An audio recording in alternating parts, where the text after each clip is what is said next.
I was just a regular woman in my mid-30s, living in Chicago, working hard, and planning my dream wedding with the man I thought I knew.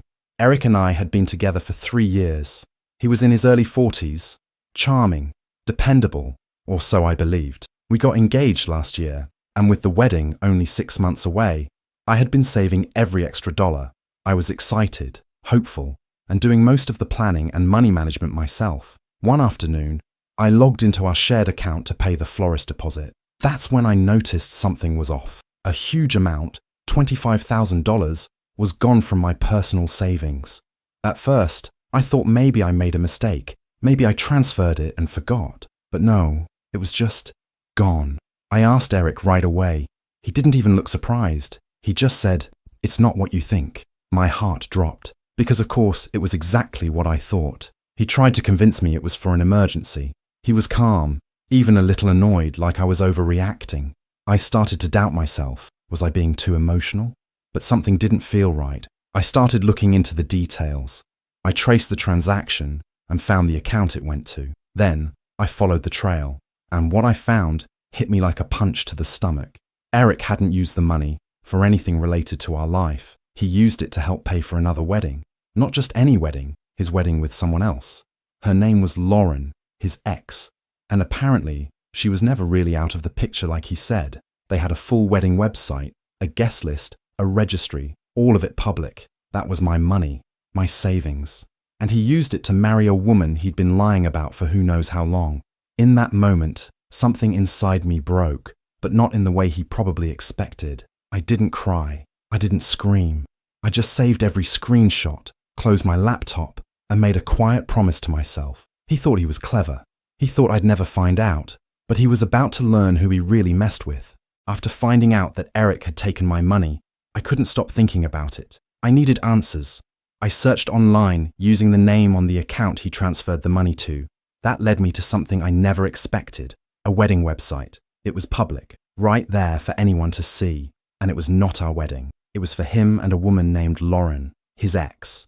I stared at the screen, frozen. There were photos of them smiling, holding hands and laughing. There was a countdown to the big day, a gift registry, and a long post about how they found their way back to each other. I wanted to scream. Every detail of their wedding was something I had once talked about with Eric. The venue, the colours, even the cake flavour. I realised he didn't just steal from me. He copied our plans and gave them to her. It hit me hard. He was engaged to both of us at the same time. While I was saving money, stressing over details, and believing in our future, he was building a life with someone else. All those times he said he was busy at work or visiting family. Lies. The random phone calls he'd step out to take. The weekends he suddenly cancelled. All of it made sense now. I remembered one night when I asked if he was still in touch with Lauren. He laughed it off and said, "Of course not, why would I be?" I believed him. He was always so calm and convincing. But now, looking back, I saw every red flag clearly. I couldn't stop myself. I went through every part of their site and saved everything. Photos, guest list, registry, even their venue details. I took screenshots of the money transfer, the emails he sent me, and the fake excuses. I built a folder full of proof, every lie, every plan, every piece of my stolen life. But I didn't go to him. I didn't scream or demand an explanation. I knew now that he didn't deserve a single word from me. Instead, I sat quietly and started to think, if he could lie so easily and take so much from me, then I needed to do something more than just cry or walk away. He thought he fooled me. He thought I'd never find out. But he forgot one important thing. I'm not the kind of person you betray without consequences. I wasn't going to let this go. Not quietly, not kindly. If he wanted to play games, I was about to show him I could play better. I found their wedding venue listed on the website they made together. It was a beautiful place, one I had once told Eric about when we were planning our wedding. He said it was too much money back then, so I let it go. Now I saw he didn't think it was too expensive for her. That same venue was part of their big day. That made me even more sure of what I had to do next. I picked up the phone and called the venue. I acted like a curious bride-to-be and asked if the date they listed online was still open. The lady said no. It was already booked under someone named Lauren, and a big deposit had already been made, $15,000. non-refundable. That told me everything I needed to know. It was their real booking, and it was already paid for, probably with part of my money. I waited a little, then called back and asked to speak to the owner. This time I used my real name. I told him I was willing to pay more for the same date. I explained that I was in a rush, that I wanted to take over the space completely, and I had no problem paying in full. He hesitated at first, but when I sent the legal contract and the full amount, he agreed. Money and paperwork talk louder than feelings. Now, the venue belonged to me.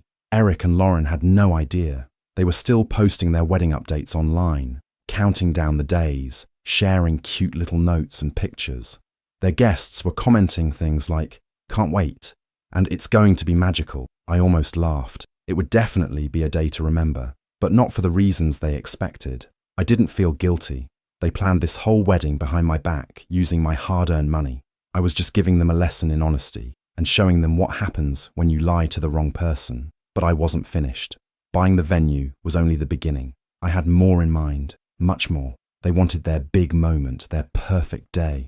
I was going to make sure it turned into the exact opposite. Quietly, carefully, I started to plan the rest. No shouting, no drama, just smart moves, one after another. This wasn't just about revenge anymore. This was about taking back control. Once I had the venue in my name, I knew I could do more. Just cancelling the place wasn't enough. I wanted the whole event to fall apart piece by piece.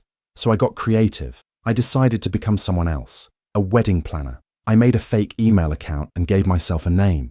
Then, I started contacting all the vendors they listed on their wedding site, the bakery, the florist, the DJ. I pretended I was working on behalf of Lauren, helping her with wedding plans. I was polite and professional. Most of them believed me right away. First, I contacted the bakery. I told them the couple wanted to cancel the cake order. No refund needed. I said plans had changed and thanked them for their time. Next, I went to the flower shop. Same story. They had placed a big order, and I cancelled it without hesitation. Then came the DJ. I told him the couple was no longer in need of his services, but appreciated his work. Just like that, he was off the schedule too. Each step felt like taking back a little more power. They were still online, posting happy pictures and wedding countdowns. "Can't believe it's only 3 weeks away," Lauren wrote in one post. It made me smile. She had no idea what was coming, but I didn't stop there. I also pretended to be the venue manager. I created another fake email and messaged Lauren with small updates about the venue. Nothing too obvious. I just wanted her to feel like everything was going smoothly. In truth, I was slowly undoing everything behind the scenes. I didn't yell or cry or send angry messages. I was calm, careful. I wanted them to feel the full shock when the day finally came. It wasn't about being mean. It was about showing them that betrayal has consequences.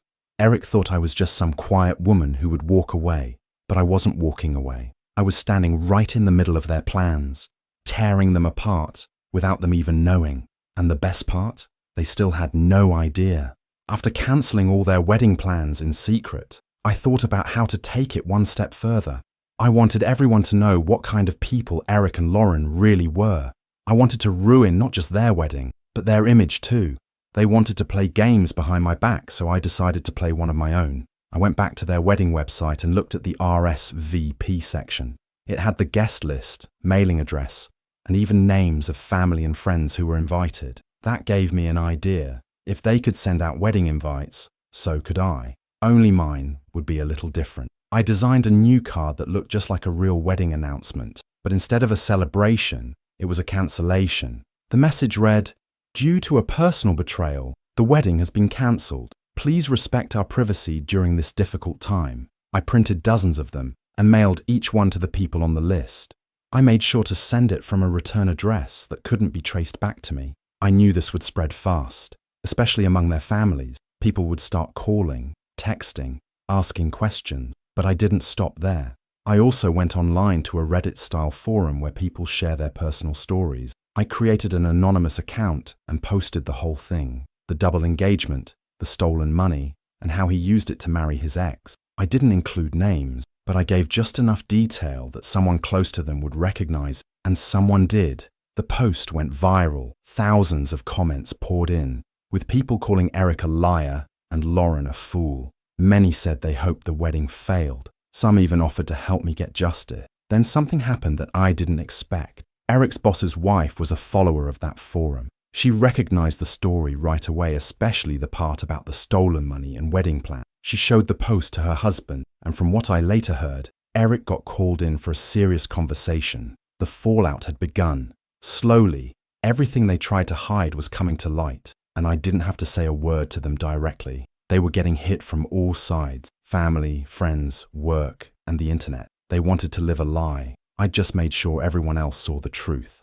The day of the wedding finally came, but not the way Eric and Lauren had planned. I had made sure of that. I booked an Airbnb across the street from the venue. From the window, I could see everything. I wore sunglasses and a hoodie so no one would recognize me. I had snacks, a camera, and a bottle of champagne ready. The morning was quiet. Then the first cars started arriving. Guests were dressed up, smiling, holding gifts. Some had traveled a long way. They walked up to the gates, expecting music, flowers, and a welcome. But the gates were locked. A big sign hung on the fence. Venue permanently closed. Do not enter. People looked confused. Some knocked on the gate. Some called numbers. No one answered. Then came the security guards. I had asked the venue owner to place them there for safety. They told everyone the event had been cancelled and that no one was allowed inside. One by one, more guests arrived. Some looked angry, others just shocked. I saw people checking their phones, calling Eric or Lauren. A few were clearly arguing. Then I saw them, Eric and Lauren. They showed up last, thinking it was going to be their special day. Eric looked like he was about to explode. He was shouting at the guards, waving his phone, pacing back and forth. Lauren looked like her whole world had just ended. She was crying, talking to people, trying to understand what had happened. Her makeup was running. She kept shaking her head like it wasn't real. Then the police came. Someone must have called them, thinking something illegal had happened. But everything I did was perfectly legal. I had the contract, the receipts, the proof. The police talked to the guards and checked the property. They told the guests there was nothing they could do. From my window, I took a sip of champagne. I didn't feel bad. I felt calm. After everything they had done to me, this was the moment I had waited for. I watched as guests started to leave, some looking embarrassed, some angry. Eric was red in the face. Lauren looked lost. They had lied, stolen, and betrayed. Now their perfect day was ruined. And the best part? They had no idea I was the one behind it all. I had taken everything back, quietly, smartly, and with style. It was a day I would never forget. I picked up my phone and sent Eric a message. I attached a screenshot of the wire transfer I made to the wedding venue. The money he had secretly taken from me went straight into buying the same place he planned to use for his second wedding. My message was short and clear. Thought I'd at least enjoy something with the money you stole. He didn't reply, but I knew he saw it. I could imagine his face when he realized I had known everything all along. Every lie he told, every plan he made with Lauren behind my back. I had uncovered it all and turned it into my revenge. Next, I gathered all the proof I had saved, screenshots of the wedding website, my bank records, emails with the vendors, and the legal papers showing I owned the venue. I posted it all online. I went back to the same forum where my first post had gone viral and added a new update. I kept it anonymous, but the details were clear. Anyone following the story would know it was real. People started reacting fast. The post got thousands of likes and comments. Some couldn't believe how far I went. Others cheered me on, saying it was well deserved. Everyone agreed. Eric and Lauren had it coming. I didn't stop there. I sent the same proof directly to Lauren. I used a private number and attached the screenshots. I said nothing else. I didn't need to. The truth was all she needed to see. She had planned a perfect wedding, stolen someone's money, and thought no one would find out. But now, her entire life was exposed. Her family, her friends, and even strangers on the internet knew what had really happened. Her fairy tale moment had turned into a complete disaster. Eric tried calling me. I let the phone ring. Then I blocked him. I blocked Lauren too. I didn't want to hear their excuses or fake apologies. They made their choices. Now they had to live with the consequences. I felt no guilt. I gave them silence, not forgiveness. I had taken back my power without raising my voice. I didn't need revenge through anger. I used facts, planning, and truth, and it worked. They were broken, while I was finally free. After I posted the final update about Eric and Lauren online, I had no idea how big it would get. I thought maybe a few people would read it, comment, and move on. But I was wrong. Within hours, the post went viral. Thousands of people were reading it, sharing it, and talking about it. Some said it was the best revenge story they had ever seen. More and more comments came in, all supporting me. People praised how calm and smart I had been. Some said they wished they could do the same to someone who hurt them. Others simply cheered me on. I stayed anonymous, using a random username, and never gave away any real names.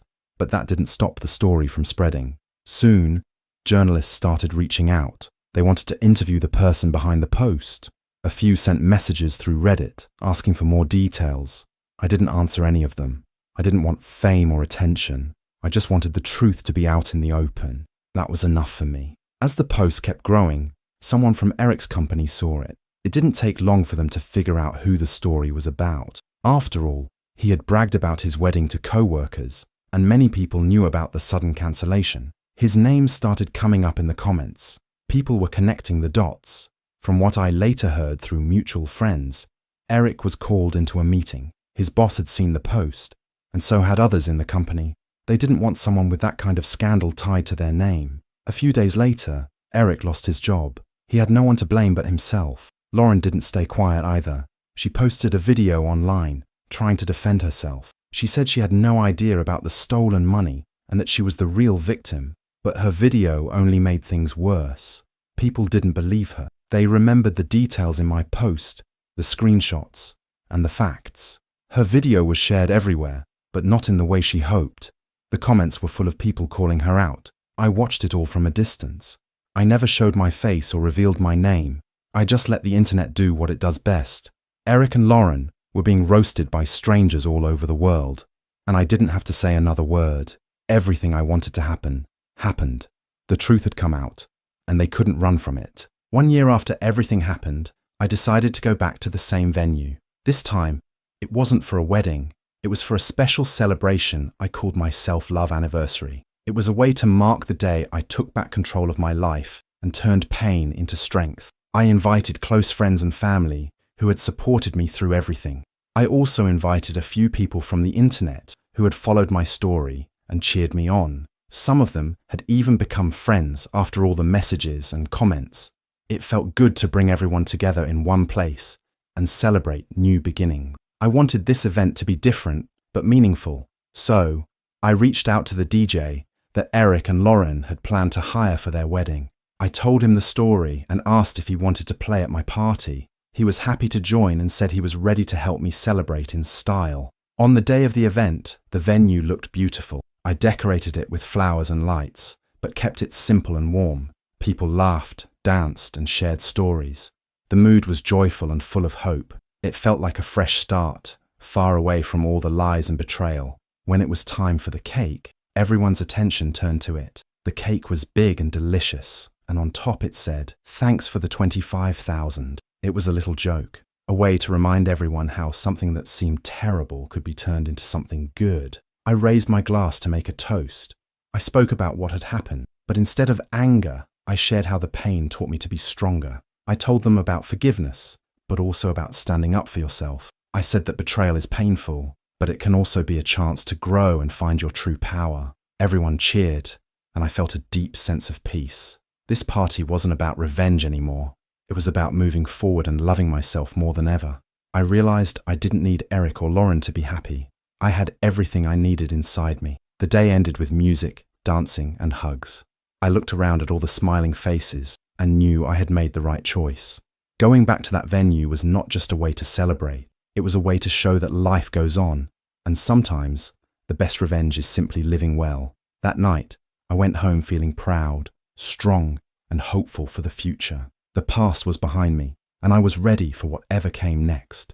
It's been more than a year since everything happened, and when I look back, I don't feel sad or angry anymore. I feel proud. I didn't just survive a betrayal. I turned it into something powerful. I learned that even when people hurt you, you can choose how you respond. I didn't scream or cry in front of them. I didn't beg for answers. I stayed calm, made a plan, and let the truth speak louder than anything else.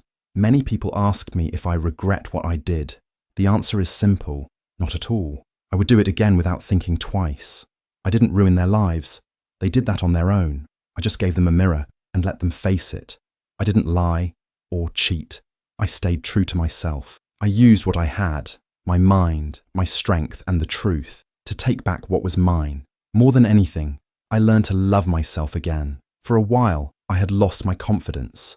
I believed Eric when he made me feel small or unsure. But now, I know my worth. I know I deserve someone who respects me, who tells the truth, and who doesn't take advantage of me. And I found that person. Yes, I'm dating someone new now. He's kind, honest, and never makes me question where I stand. It's different this time. There's no hiding, no confusion, no games, just peace.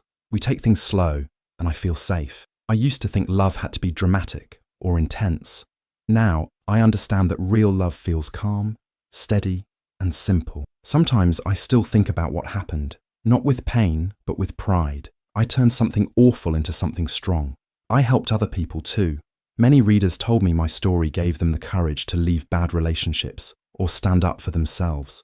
That means more to me than anything else. If there's one thing I've learned, it's this. If you ever wonder if you're overreacting, you're probably underestimating yourself. That voice inside you, the one that feels like something is wrong. Listen to it. Trust yourself. You're stronger than you think, and you don't need anyone to give you power. It's already in you. That part of my life is over now. I don't look back with pain, only with understanding. I didn't get the wedding I thought I wanted, but I got something better.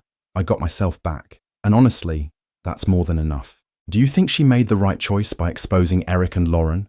Or should she have just walked away and left it all behind? Let us know what you think in the comments.